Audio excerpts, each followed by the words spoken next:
Seguimos en Proeconomía y Finanzas y continuamos conversando con Oscar Lovera. Viceministro, retomando un poquitito el hilo del bloque anterior y hablando de las alianzas público-privadas, que ya estaba explicando su relevancia dentro de lo que sería los proyectos que tiene pendiente también el Estado en materia de infraestructura. Le quería consultar, eso es una herramienta que ya se habló mucho acerca de su practicidad y de lo que sería también la importancia que tuvo en otros países para ir alcanzando niveles de desarrollo y de proyectos de infraestructura. Pero en Paraguay nunca parece que pudo despegar, por decirlo de alguna manera. De repente, el propio ministro, ya Carlos Fernández, habló de diferentes innovaciones o diferentes ajustes que se están buscando para que la herramienta sea atractiva, sea dinámica y que pueda tener otra impronta. ¿Podría explicarnos un poquitito cuáles son esos procesos que se están haciendo y qué le parece que podría ser el nuevo camino de estas alianzas público-privadas con esos ajustes? Sí, en realidad estamos revisando todo dentro del Ministerio de Economía. Hoy todo lo que era el proceso de inversión pública estaban separados, digamos, con por un lado la admisibilidad en lo que era la STP y la viabilidad en el Ministerio de Hacienda en ese momento. Hoy como Ministerio de Economía tenemos todo el paraguas al interior para poder hacer la revisión en ambas etapas. Y es así que hemos iniciado el proceso de análisis de cuáles son los aspectos que hacen al funcionamiento de esta herramienta. Como te había mencionado en el bloque anterior también, es una herramienta que puede generar incentivos muy importantes a la hora, por un lado, del sector privado, que es el que en este caso puede ingresar sin afectar inicialmente recursos del Estado, del Tesoro, porque siempre nuestro espacio fiscal es ahí limitado. Y es así que estamos haciendo todo ese análisis a los efectos de que poder ver cuáles son los proyectos que podrían ser factibles de llamado, porque estos procesos sí o sí tienen que ser llevados adelante a través de licitaciones. Entonces, determinar qué proyectos pueden ser objeto de llamado a través de alianzas público-privadas y a partir de ahí generar atractivos también para que el sector privado arriesgue y pueda incorporarse como un socio del Estado para llevar adelante estos proyectos de infraestructura. Viceministro, ¿ustedes se trazan un plazo meta, objetivo para ir justamente encaminando este tipo de cuestiones, la primera mitad del año, el año 2024? La idea es tener este año, ¿verdad? Este año ya tener algo listo, poder trabajar principalmente en el marco legal, normativo y de condiciones que se deben de reunir para poder avanzar en este tipo de proyectos. Ese un poco es uno de los objetivos que tenemos trazado para este 2024. Ministro, viceministro, en torno a lo que es el tema del presupuesto general del ejercicio 2024, ¿en qué etapa del proceso estamos? La ley ya está promulgada y entiendo que se está trabajando con el decreto reglamentario. Es así, Eduardo, estamos trabajando con el decreto reglamentario. Hemos terminado el borrador al interior del Ministerio de Economía y hemos compartido, remitido a la presidencia para su análisis y posterior firma por parte del presidente de la República.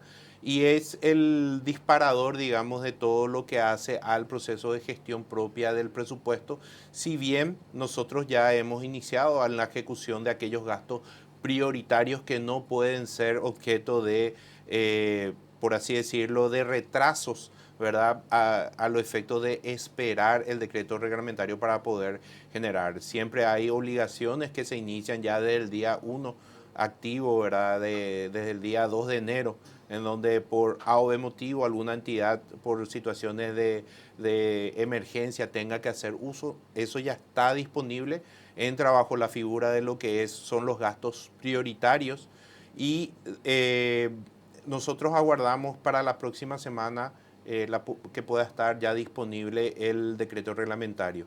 Una vez que el decreto reglamentario ya esté promulgado, se empieza a trabajar en la planificación financiera del presupuesto, que es establecer cuáles son los compromisos que va a asumir cada entidad en términos mensuales, es decir, la mensualización del presupuesto de aquí hasta fin de año.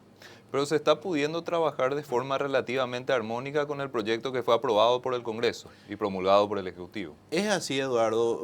Una de las cuestiones que nosotros siempre alertamos, por así decirlo, desde el Ministerio de Economía, es el aspecto donde en ejercicios anteriores lo que se hacía era incrementar el gasto con recursos de fuente 10, en este caso aquellos financiados con impuestos, y se asignaba a gastos, en este caso salariales, o sea, gasto rígido también. Ese escenario no lo tenemos en el año 2024. El presupuesto fue, en términos globales, fue respetado por el Congreso. Lo que el Congreso hizo fue reasignar algunas partidas, entendiendo también una priorización por parte de este estamento, de este poder del Estado, pero no fue tampoco reasignado a gastos rígidos, fue reasignado a proyectos que quieren o se tienen que llevar adelante en este 2024. Bajo ese escenario, nosotros creemos que es un presupuesto realizable, que lo vamos a poder gestionar y no genera ningún tipo de riesgo en cuanto a lo que podemos hacer sobre las metas que están incorporadas al presupuesto. De que la rigidez del presupuesto se tiene que enfrentar de algún tipo de manera, es decir, el tema sobre todo de los gastos salariales tiene algún tipo de necesidad o de requerimiento por parte de la ciudadanía de optimizarse de la mejor forma, que el dinero que pagan los contribuyentes cada vez se traduzca en mejores servicios para la ciudadanía. ¿Cómo ustedes están encarando este proceso, viceministro? Nosotros desde el Ministerio de Economía, y lo estamos discutiendo bastante con el ministro y con los colegas, básicamente lo que ha ocurrido en los últimos años es que se ha mirado al presupuesto como el problema y la solución a todo. Y lo que se ha hecho en muchos casos es aplicar recortes pensando de que con eso mejoramos la calidad del gasto público. Y en realidad lo que nosotros tenemos que apostar o tenemos que apuntar realmente es a la gestión del presupuesto. El presupuesto es un instrumento como tal. Porque si uno empieza a mirar el gasto y el componente salarial, uno se encuentra que ha crecido en los últimos años.